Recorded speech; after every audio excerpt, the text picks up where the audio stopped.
savings, welfare reforms to stop waste and fraud, a 3.5% remittance tax, and more. And it's just a part of that. The One Big Beautiful Bill is among the most important pieces of legislation in our country's history. I don't think there's ever been anything bigger. And I think it's going to go down as certainly one of the most important things we'll ever have done. In addition to the largest tax cuts in the history of our country, including the most powerful border security measures ever, it delivers major economic relief to the American workers' families. And there's so many things. Rebuilding our military, we built it just 8 years ago. We started and did a great job, but now we have to rebuild it again, plus technology change. All of a sudden, it's about drone. You know, we have a new form of warfare. It's drone warfare. So a lot of things change. We did a great job with the military, but now we're going to have to do some little tweaks, to put it mildly. And we'll be doing that, and we have it all nicely funded. I look forward to signing this into law. It's really something that we're having such an opportunity. And I have to say, he's here with us. He's a person that I've admired for a long time. You take a look at what he's done and followed his record. And it's Dell Chairman Michael Dell. He's done such an incredible job. It's as a business person, I study business people, and that's a perfect one to study. It should be almost mandatory reading. So I want to congratulate you on that, and thank you for the idea, because you're the first one that really brought this to my attention. I know that you and your friends have been talking about it for a long time, but other presidents didn't get it done, Michael, right? So we got it done. Congratulations. Thank you very much. Sure. I want to also give some recognition to my friend Brad Gerstner, who helped get us all organized and that's right. And actually thank you very much. Good, Brad. Spearheaded this. Good.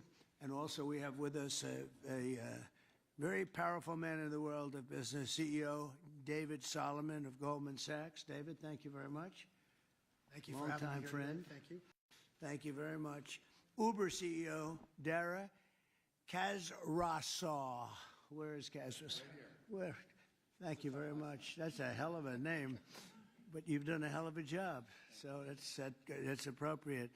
And also, again, Chairman Smith for doing such a job. Nobody knows taxes better than Chairman Smith.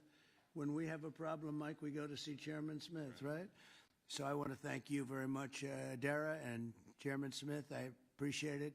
So I'd like to begin by asking Speaker Johnson to say a few words. And I think then we're going to go to Michael Dell, David Solomon. We're going to go to Dara and then to Chairman Smith. Thank you very much.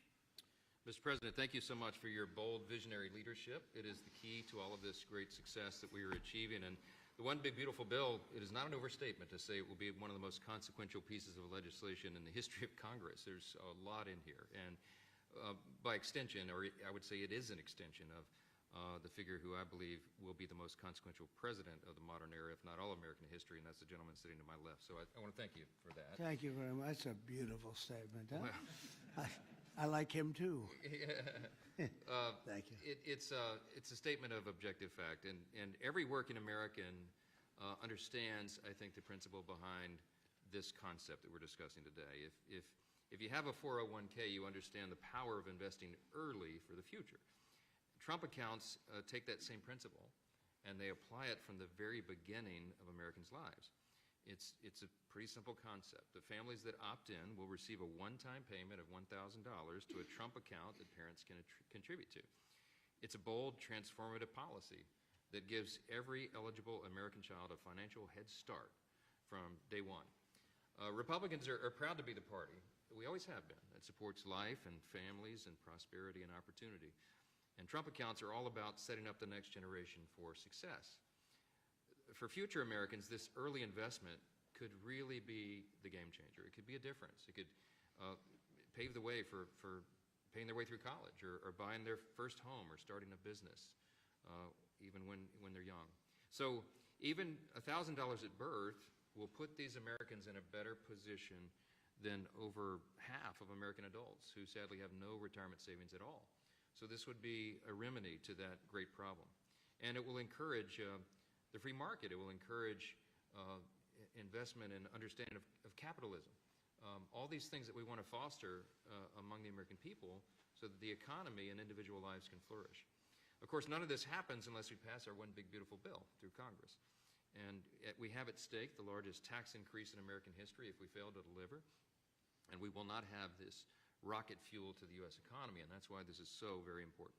Passing this pro-growth legislation will help every single American. From Trump accounts, this is one of the components of it, to eliminating taxes on tips and overtime, to reducing red tape on Main Street. And the one big beautiful bill is going to drive prosperity. It's going to create jobs across the country. It will make all boats rise. Wages will go up. Job participation levels will go up. We'll have more opportunity, more economic opportunity for more people. So you can climb up that ladder to the next step. The typical family with 2 children is going to see their take-home pay increase by up to $13,300 a year. That's real money to real people. This legislation is geared for hardworking Americans, and it is going to help everybody. And we are excited to deliver it. It can't happen soon enough. We are very close now to that finish line. After about 14 months worth of work that's gone into this, we're excited that we're almost there. Mr. President, thanks again for your leadership, to all the great leaders around this table for all that they invest to our economy and our country and its government. And I will, as we say in the House, I'll yield back. Thank you very much, Mike. I appreciate it. And again, for a great job. Thank you very much. Michael, please. Thank you so much, Mr. President. I believe this is an incredible moment for all of us here today, and it's wonderful to be with some of the leaders of the most successful companies in the world as we come together to invest in the future of our country.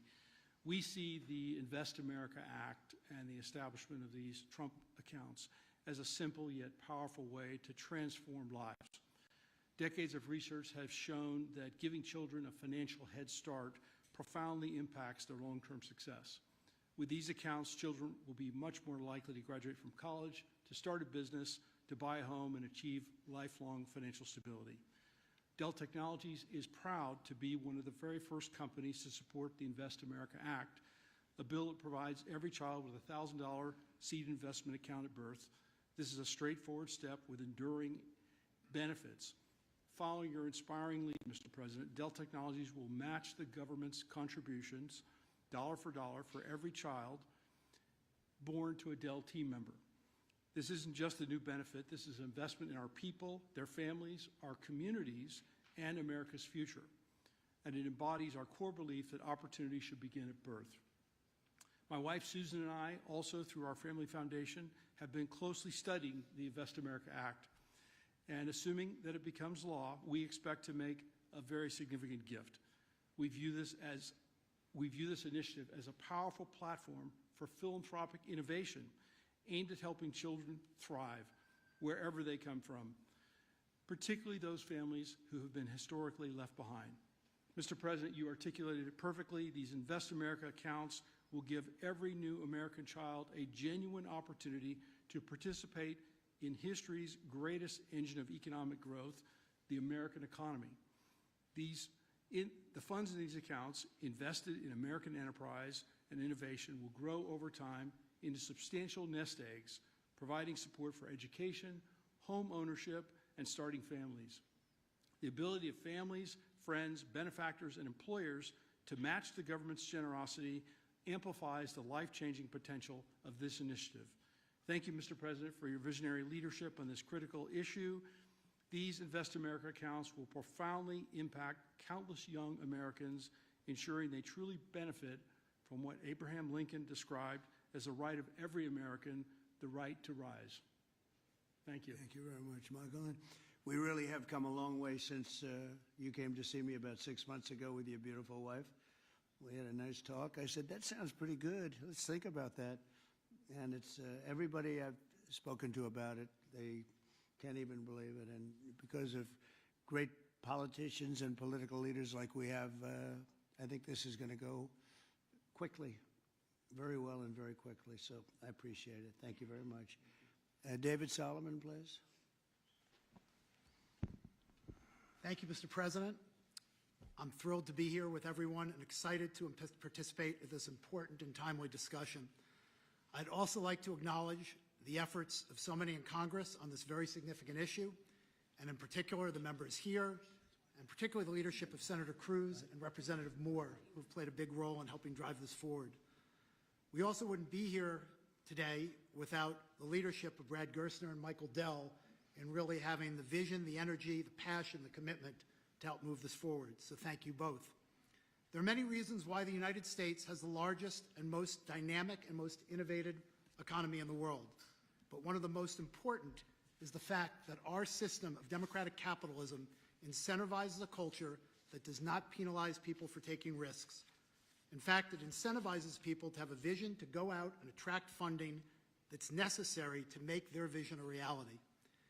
It is no mistake that many of the most important and innovative companies in the world today started in a parent's garage or on a college campus or in any one of a number of unlikely places in the United States.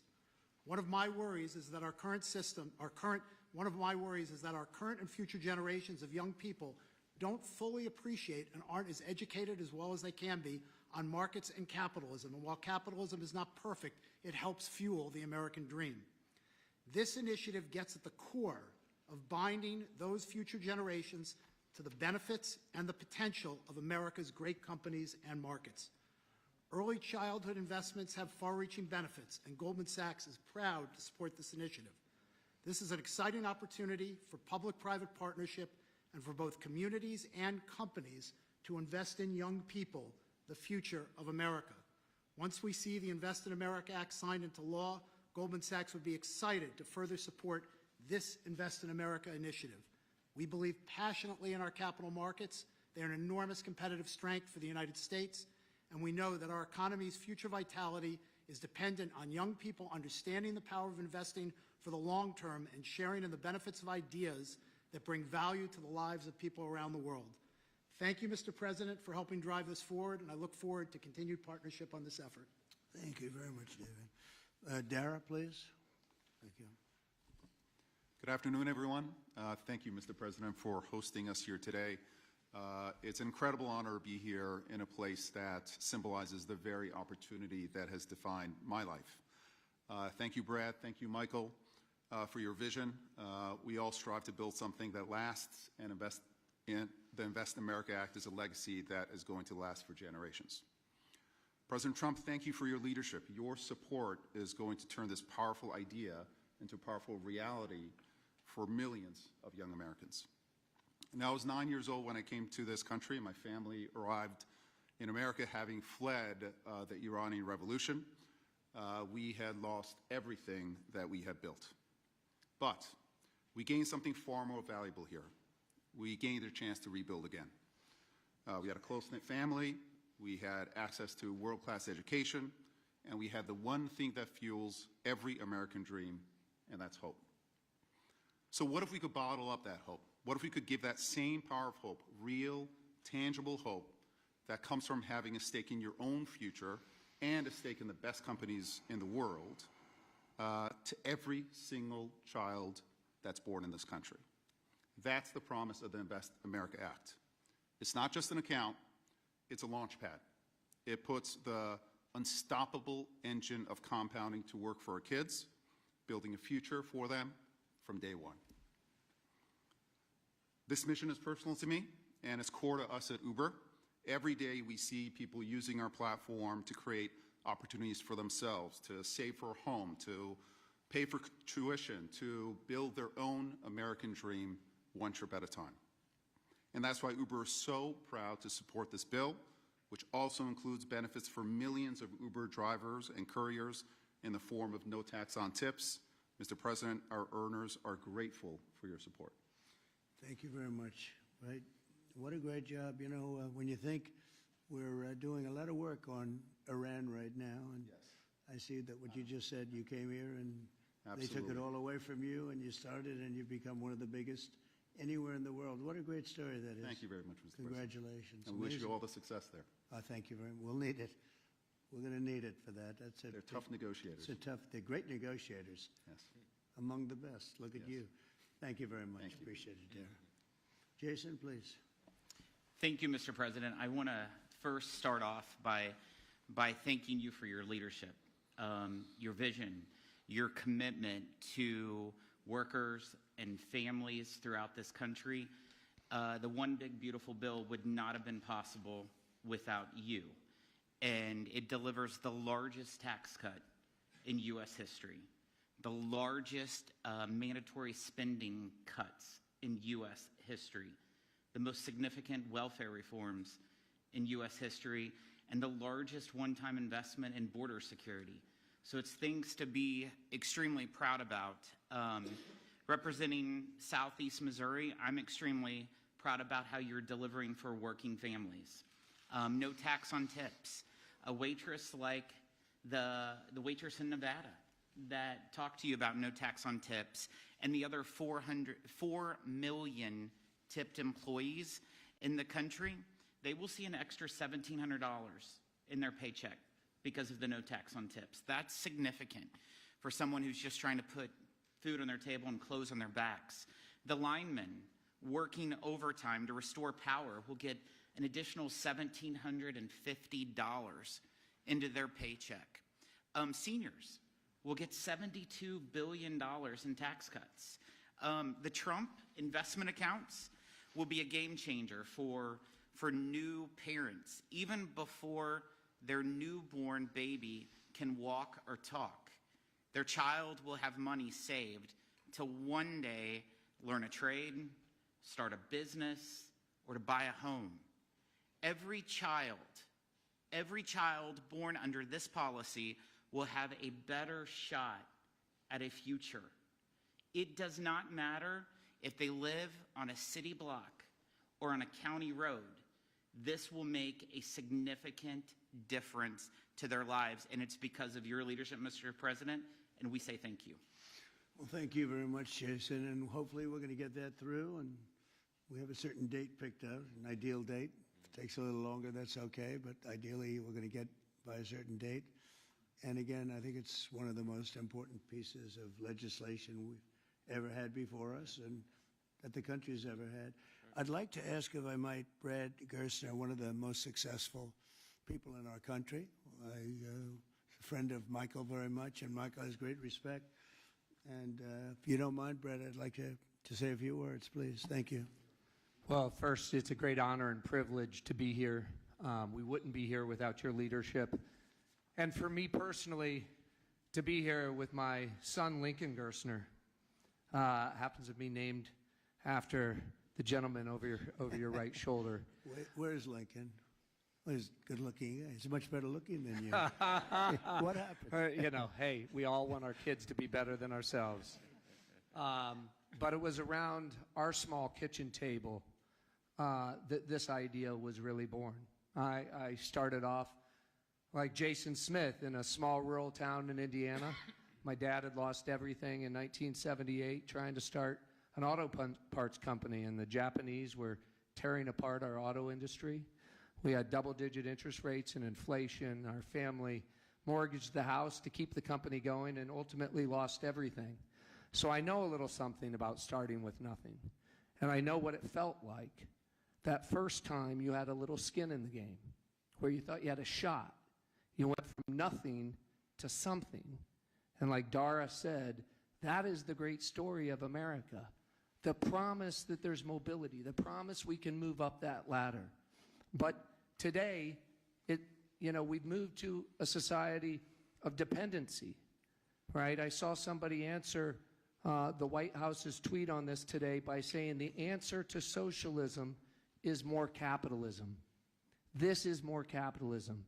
This is aligning every child in America with the upside of free markets and the benefits. And that is your Main Street agenda, Mr. President. No tax on tips, that doesn't help rich folks. That helps the people who feel left out and left behind.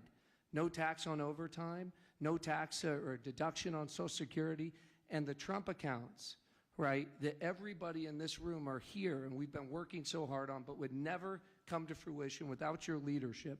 Those will change the game forever.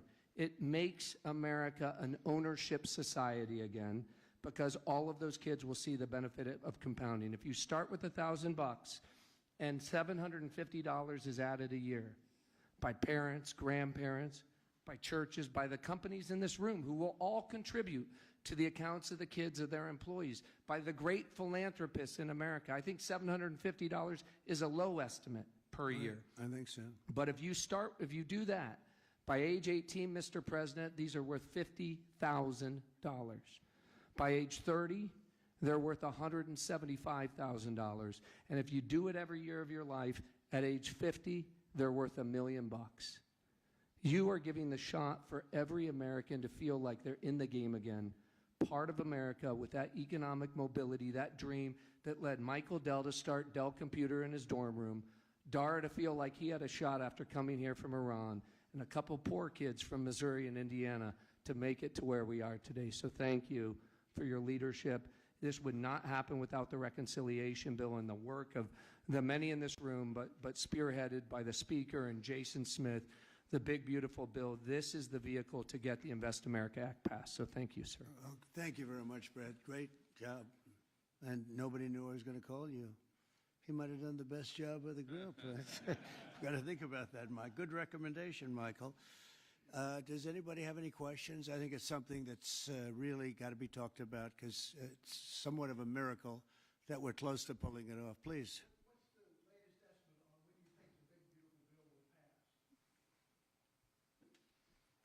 We put Independence Day as a self-imposed deadline, and we certainly hope, I believe, we can still meet that. It's up to the Senate. The bill's in the Senate's hands now, but spoken to Leader Thune as recently as last night. He's feeling very optimistic. You see the Senate going through the same deliberations we went through in the House, except we had 14 months to do it. They've got a truncated time period to get that done. But as you all know, I've encouraged my dear friends and colleagues over there, don't modify it too much, because we've got a very delicate balance that we reached, and it took us a long time to get there. And we don't want to upset that balance too much. So they're putting their fingerprints on it. I hope it'll be a light touch, and they'll send it back, and we'll get this thing done and get to the President's desk. And really, we have tremendous spirit. I've never seen anything like it. There's just an unbelievable. We'll always have a couple of people. I don't want to use the word grandstanders. I'd never use such a word. But you'll always have that a little bit. But maybe you won't even have that. Who knows? There's tremendous spirit for this bill. I think like we haven't seen very much, Jason, right? I haven't seen too much. So I think it's going to go pretty quickly. Mr. President, how did your phone call go with Prime Minister Netanyahu? You just mentioned Iran. Did you discuss Iran? Very Did you well. discuss We discussed a lot of the Gaza war? Yeah, we discussed a lot of things, and it went very well, very smooth. We'll see what happens. You know, we're trying to do something with a country we just spoke about, Iran. I think you should negotiate this. You might be better. I think I'm going to send you today. What a good idea. This could have been the idea of the day. We'll have Dara get up and negotiate. They are good negotiators, but they're tough. Sometimes they can be too tough. That's the problem. So we're trying to make a deal so that there's no destruction and death. And we've told them that, and I've told them that, and I hope that's the way it works out. But it might not work out that way. We'll soon find out. Yeah, please. Mr. President, in 2020, when you were talking about unrest in American cities, you said, quote, "We have to go by the laws. We can't call in the National Guard unless we're requested by a governor." What changed now? Why is this situation different to not consult with Governor Newsom about this? Well, the biggest change from that statement is we have an incompetent governor. So I talked about governors, but I didn't talk about he's an incompetent governor. Look at the job he's doing in California. He's destroying one of our great states. And if I didn't get involved, if we didn't bring the Guard in, and we would bring more in if we needed it, because we have to make sure there's going to be law and order. You had a disaster happening. And they now admit it was a disaster. I watched the chief yesterday, who's a good man, by the way, and he said, "Wow, we're lucky we did this because they were overwhelmed. You saw what was happening." So we did the right thing. Everybody agrees to that. But you have a governor who let the city burn down, didn't want water to be sent down to him. I sent billions of gallons of water. I wanted to do it in the first term. He wouldn't do it over. I don't know. They have environmental reasons, but there were no environmental reasons. I think it's just a political philosophy. But it's lucky for the people in Los Angeles and in California that we did what we did. We got it just in time. It's still simmering a little bit, but not very much. Yeah, and please. what crime has he committed that would warrant his arrest? What crime has Governor Newsom committed? A crime has he committed? Yeah, to warrant his arrest, as you had I think his suggested earlier. primary crime is running for governor because he's done such a bad job. What he's done to that state is like what Biden did to this country. And that's pretty bad. It's the wrong philosophy. thousands, hundreds of thousands of illegal immigrants, many of them prisoners. They're taking up your health care. They're taking up your space in schools. They're taking up your hospital. And in many cases, they're criminals. And we have to do something about it. And we're doing something about it. I want to thank the incredible patriots of ICE and Tom Holman, who has been incredible, and Kristi Noem, likewise incredible. The job they're doing. And it's like an unforced error. There was no reason for this. 21 million people were allowed into our country, and many of those people were criminals. And it's a shame. It's a shame. But we're getting them out. And I will say, I think it's a 95-5 issue, just like so many other issues, 95-5. And the Democrats lost an election in a landslide because they're on the wrong side of the issues. I mean, it's not even conceivable that somebody would do the kind of things that he did. And then, you know, you talk about projects. They want to build a train going from San Francisco to L.A., and it's costing hundreds of billions of dollars more than they thought it was going to cost. It's not even believable. To Brad and to people sitting here, would you believe that a train, it was going to cost X dollars and it might be 100 times X? Would have paid for this for about 50 million American children. You're right. 50 million American children instead of a 3-mile train track that never got built. We could have put Lincoln in charge with no experience. He would have done a good job. I guarantee you that. All right, please, Peter. Mr.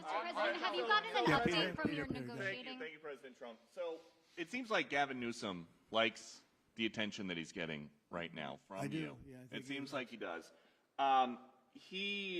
If you look at recent history, somebody who was running for president, you, who got arrested and had a mugshot, you could make the argument that politically that wound up helping you.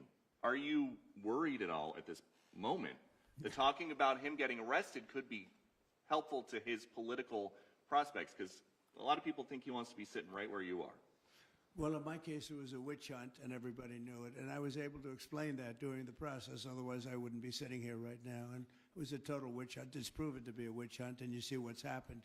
In his case, it really is very obvious. You look at what's happened between the fires, I could name 10 things right now. We talk about the trains. We talk about all of the costs in California. You talk about all of the people that are flowing in, destroying life for everyone else.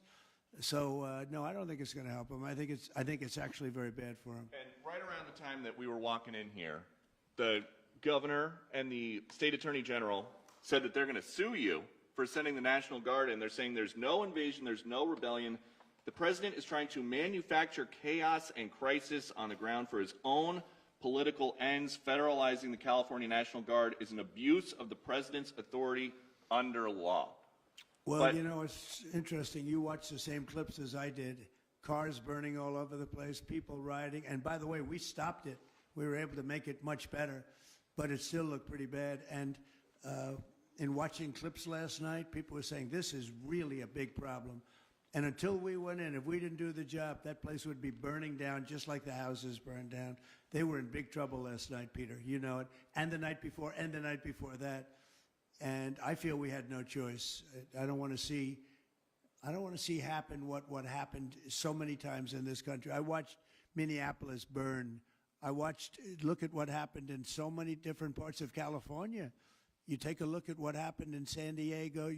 There's so many different places where we let it burn. We want to be politically correct. We wanted to be nice. We want to be nice to the criminal. And what you're doing is destroying the fabric of our life in this country. No, we did the right thing. We've been given credit by people that I would least suspect. Why I would say that some of the people that came in and said, thank goodness, they said, some of them, thank God that Trump got involved. And I'm very happy I got involved. And I think Gavin, in his own way, is probably happy I got involved. Yeah, go ahead, Peter. What do you make of the fact that he says you want a civil war on the streets of America? No, it's just the opposite. I don't want a civil war. A civil war would happen if you left it to people like him. And I liked him. You know, I always got along with him. Never had a problem with him. But he's grossly incompetent. Okay. From negotiators in London. Have you gotten an update from your team in London negotiating? What? Louder. Have you gotten an update from your team in London negotiating the China trade talks? We are doing well with China. China's not easy, just like your home country is not easy, Dara. I think we're doing very well. They're over there now. I'm only getting good reports. It's a little early, but they'll be calling in soon. In fact, probably when I get back, I'll have my first call from them. We want to open up China, and if we don't open up China, maybe we won't do anything, but we want to open up China. It'll be a great thing for China, a great thing for the rest of the world. Are you willing to lift export controls when it comes to China? Did you give your negotiators any sort of limitations? We're going to see. Look, China has been ripping off the United States for many years. Nobody charged them 10 cents. No president had the courage to charge China for whatever reason. They didn't want to do it. I took in hundreds of billions of dollars. I put on tariffs on China when I got in first term, and we took in hundreds of billions of dollars. And then I did it again, but I did it for a lot of others. If you look at the stats, the deficit last month was cut in half.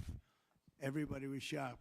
I wasn't shocked. I think a lot of the people at this table weren't, because they saw the billions of dollars that were pouring in, and the tariffs hadn't even started yet, just about. They weren't cars.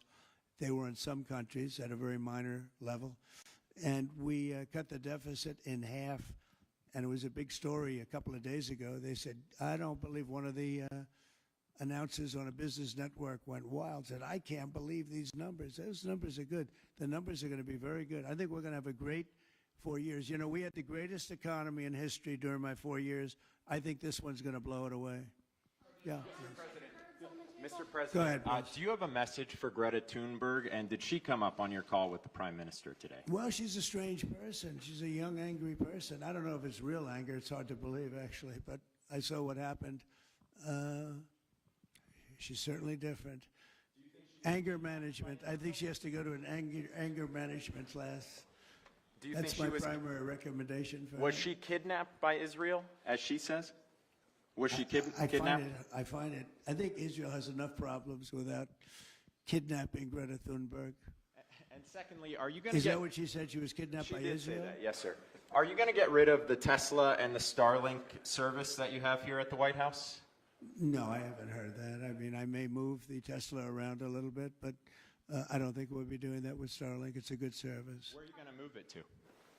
Move it around, what do you mean? I have a lot of locations. Actually, about the Tesla. I got so many locations that I don't know what to do with them all. About the Tesla, did you ever see Elon Musk get physical with the Treasury Secretary? No, I didn't. And I tried to They ask... did have an argument, but I didn't see I didn't see a lot of physicality there. And there was this New York Times report that he did not want to talk about, Elon Musk, that alleged that he, towards the end of his time in the White House, was blurring the lines between recreational use of drugs and medicinal. Do you think he ever had drugs here at the White House? I really don't know. I don't think so. I hope not. Look, I wish him well. You understand. We had a good relationship, and I just wish him well. Very well, actually. Yeah. About aid in Gaza, you mentioned now the flotilla. Do you have a response at all about Israel intercepting this boat? And can you give us an update on what's happening to the entry of aid into Gaza right now? We've had people being shot by Israeli forces who are trying to get aid from the Gaza Humanitarian Foundation. Yes. Gaza right now is in the midst of a massive negotiation between us and Hamas and Israel, and Iran actually is involved. And we'll see what's going to happen with Gaza. We want to get the hostages back. That's all I can tell you. Yeah, please, in the back. I can go back to California briefly. You had said yesterday when asked by reporters that it was not an insurrection taking place, but then on Truth Social a bit later, you had said they were insurrectionists. After what you've seen You're now... talking about in L.A.? Yes, sir, in L.A. I wouldn't call it quite an insurrection, but it could have led to an insurrection. I mean, that was a lot of harm that was going on last night. I watched it very closely. And it was amazing that the job that the National Guard did. And by the way, the police were working very hard also. But, you know, the police are given instructions to be politically correct. I said, no, you don't have to be politically correct. You have to do the job. And on Elon Musk, do you plan to speak to him on the phone anytime soon? I know some... Which one? On Elon Musk, do you plan to speak to him on the phone anytime soon? I haven't really thought about it, actually. I would imagine he wants to speak to me. I would think that. If I were him, I'd want to speak to me, and maybe he was already called. You'd have to ask him whether or not he's already called. But I'd have no problem with it. If he called you, you'd pick up and speak. Well, I don't want to say that, but I would imagine he'd want to talk to me. You were supposed to get a Yeah, counter please. proposal. You were supposed to get a counter proposal from Iran today. Have you gotten that proposal? And what We is have the a main meeting on impediment? Thursday. We have a meeting with Iran on Thursday, so we're going to wait till Thursday. And what's for the that main proposal. impediment to getting a deal? Well, they're just asking for things that you can't do. They don't want to give up what they have to give up. You know what that is. They seek enrichment. We can't have enrichment. We want just the opposite. And so far, they're not there. I hate to say that because the alternative is a very, very dire one. But they're not there. They have given us their thoughts on the deal, and I said, it's just not acceptable. The main topic for Prime Minister Netanyahu today when you spoke? I would say, yeah. I don't know what else. I can talk about the weather. Well, you can talk about Lebanon also, sir. Pretty much The Lebanon. that's the main topic. Lebanon is a We ceasefire in talked about Lebanon. Lebanon Yes. also, yeah. We What, did. what about Lebanon, sir? Well, Lebanon's working very hard. They have a great new ambassador that I put there. Man I know very well. He's very smart. I didn't even know he was Lebanese. And I said, why would you want Lebanon? He said, I was born there. I love it. I love the people. I said, it's very dangerous going to Lebanon. There are some ambassadorships that are wonderful. There are some that are dangerous. I said, Michel, his name is. It's a he, Michel, very elegant man. And I said, why would you want this? And he said, because I love my country and I love those people. I said, it's very dangerous. He goes, I don't care. This is not a man that lived on danger. He's a very successful man from here. And he wanted to be the ambassador despite probably a very dangerous situation he's going into. You see what's going on. But I had great respect for that. He loves that country. He loves it. He was born there. He loves the country. Yeah. Mr. President, you've got a big, beautiful parade coming up on Saturday. We do. What's your biggest expectations for that? Then I've got a second question in regards to Gavin Newsom. But go ahead and talk about the big, beautiful parade. It's such a, thank you, Brian. It's such a, I think, important moment for this country. 2 weeks ago, I was calling people and back and forth with leaders, including President Putin, including French president, including lots of different people. And all of them said, we're celebrating victory in World War II. And I said, wow, isn't that amazing? We're the only one that wasn't celebrating, and we're the one that won the war. Now, Russia did help. They did lose 51 million people, in all fairness. People would say, oh, he's sticking up for Russia. No, they lost 51 million people. And, can't forget that. But France was celebrating. And, as you know, Hitler made a speech at the Eiffel Tower. But when I spoke to President Macron, he said, oh, we are celebrating the great victory of World War II. And I think that's great that he was doing it. But we're the one that won it, and we weren't celebrating. I said to myself, isn't that crazy? And I think it's time for us to celebrate a little bit. We've had a lot of victories. We won 2 world wars, and then we go out and change the name of the forts where we won the wars. You go out, we win world wars from Fort Robert E. Lee, from Fort Bragg, from all the different forts. And what do? We change the name of the forts because we want to be politically correct. So a lot of them were changing back. You probably noticed Fort Bragg and others. But I think it's a time to celebrate our military. We've rebuilt our military largely. Little low on ammunition. That's because it goes out very fast to other countries, one in particular. But we'll get that back very quickly. But we have a military the likes of which nobody has. Nobody comes close. We have the best equipment in the world. We make the best equipment in the world. There's no military like our military. We showed that with ISIS. I was told by the television generals it would take 4 years to win, and we did it in 3 weeks. And it was headed by General Raisin Kane, who's now the chairman of the Joint Chiefs of Staff. He's great. Just left him. No, I think it's time that we celebrate. And I sort of have to laugh at these people. Well, you're going to spend a lot of money. a lot of that money is being paid for by me and people that make donations. I don't know if you know that. A lot of it won't even come out of the military. I think I can say that, Susie, right? We have people putting up money to do it. Not that it's necessary, because I think it's a great expenditure.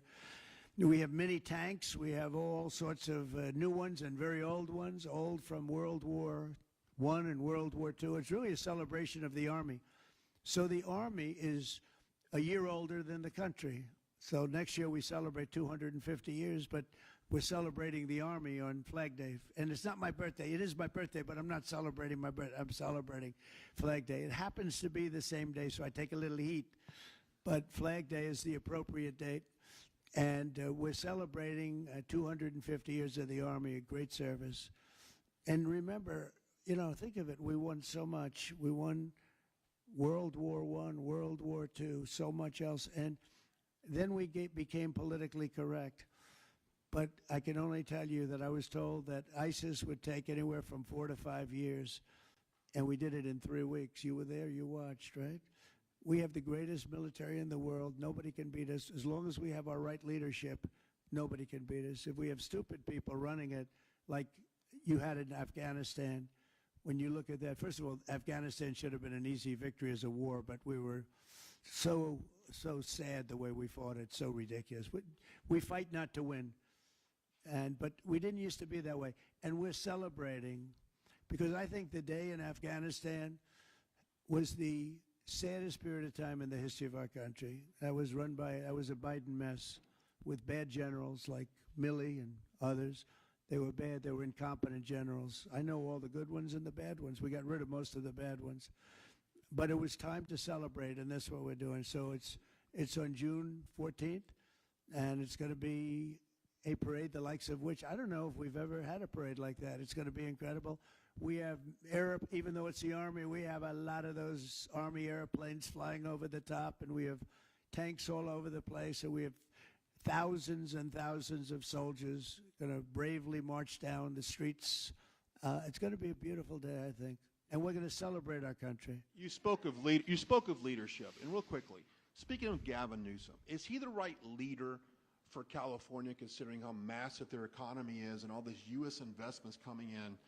Is he the right governor and leader for the future of California and for U.S. investments? I don't think he is. I mean, I think he's done a terrible job. And, you know, he's a guy, I always got along with him. You look at his past statements about me. I was a great president. I always took care of California, you know, all that. But I'm just talking on results. You look, you know, he has the advantage of beautiful weather, maybe the best weather of any state when you think about it. Beautiful weather, beautiful ocean, beautiful everything. You have all the advantages, and he didn't take advantage of that. And he's let people come in by the millions who are overrunning your hospitals, your education system, and your police. Your police are being overrun. Look at what's happened. He should only be happy I sent in the military, because if I didn't send them in, you would have had a problem there, the likes of which we haven't seen in a long time. Yeah, please. Thank you, Brian, very much. On supersonic flight. Supersonic? Yes, sir. I know you just signed an executive order on it. Do you want to see a supersonic Air Force One in the next 10 years or so? Oh, well, I don't care too much about that, but I would like to see, you know, if you think about it, flight, the word flight's an interesting word, but it's probably the only category where we've actually gone backwards, because we used to have the Concorde, and we could fly to London, Brad, very quickly and nicely. And today it takes you 2 times and 3 times as long. It's the only thing where we've regressed. By the way, the Concorde, to my way of thinking, to this day, Michael, because you're very much into aesthetics, I know, but to this day was one of the most beautiful pieces of art I've ever seen. It was a piece of art, the beauty of the Concorde. It was the most beautiful plane, but it was you know, got you there in half the time. Now you spend a lot of time, and there's no reason for it. Because, you know, they have the sonic boom. It's not a huge problem, but they have the sonic boom thing pretty well figured out. The technology changes, the change in the skin, the change in weight, all of the other things. There's no reason why we shouldn't do great. So we are making it possible for them to do supersonic and get us back on the track. I mean, think of it, 30 years ago, we actually had planes that flew much faster than we do now. It took you half the time to get to a location. So we've regressed, and we're going to progress. Mr. President, Sort of an amazing thing, isn't it, though? We've gone backwards. On Wall Street, they haven't done that. If Goldman Sachs was like that, you wouldn't have Goldman Sachs anymore. Mr. President, are you planning to deploy Marines? Are you planning to deploy Marines in California to address the situation in Los Angeles? Are you going to deploy Marines in California? We'll see what happens. I mean, I think we have it very well under control. I think it would have been a very bad situation. It was heading in the wrong direction. It's now heading in the right direction. And we hope to have the support of Gavin, because Gavin's the big beneficiary as we straighten out his problems. I mean, his state is a mess. And I'd like to get somebody involved in the rail because, look, personally, it should have never been built because you can fly there for $2. And what are you doing? They're doing that. You could drive. You could do lots of different things. You know, if they did a study, if you gave every passenger the finest limousine service in the history of our world, the most expensive chauffeur-driven, white-glove limousine service back and forth, we would have saved billions of dollars as opposed to building this monstrosity that's going up. And I've never seen anything. You know, I've seen cost overruns. I'm a person, I've always done well on cost overruns. I don't have them. But I will tell you, I have never seen cost overruns. You see them where they're 20% more, 50%, 100% more. These are thousands of percent. Nobody even knows. They have no idea. And it was supposed to be from San Francisco to Los Angeles. Well, they just made it way outside of Los Angeles. It's stopping in the middle of, I don't want to say nowhere because I happen to like one of those little cities very much, but it's way short of the destination. And our government is saying, you know, why are we involved in this thing? It's been handled so badly before him, but he really blew it. So, you know, all right, one more question. Speak to any of the discussions that were had there and the purpose of that retreat, your time at Camp David. What? Your time at Camp David, can you speak to what discussions were had there and the purpose of that retreat? Well, I don't want to speak to discussions. I mean, I told you what we were there for a little bit. We had discussions on many topics. We had a group of people, a large group of people, including generals and admirals and lots of others. And all I can say is our country's in great shape. We're in great shape economically. The bill that Mike and Jason and all the people are working on is going to be, I think, amazing. I think it's going to be one of the most important pieces of legislation we've ever had in this country. It's going to do things that you wouldn't believe. We're going to, you know, I have a very simple phrase. We ran an election on very simple words: make America great again. That's what we're doing. We're making it great. We're making it safe. We're making it beautiful. And we're making it very wealthy again. You know, wealth is okay. You need wealth to take care of lots of other people. We have to make our country better. It has to heal from 4 years of abuse. Our country was abused badly by a very incompetent person and a group of people that weren't incompetent, but they were radical left lunatics. And they ran the country with an auto pen.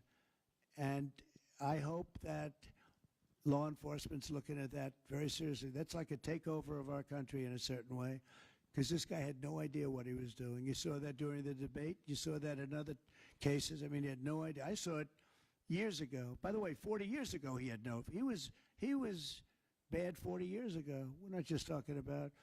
And they always like to say age, but it's not age. I know people 88, 89, 92. Bernie Marcus, who just passed away, was 95. I spoke to him a year before. He was 100%. It's not age. It's something else. But whatever it is, you can't have that in this country. The damage he's done to this country is unbelievable. But the good news is we've got much of it fixed already, and the rest of it will happen. Thank you all very much. Thank you.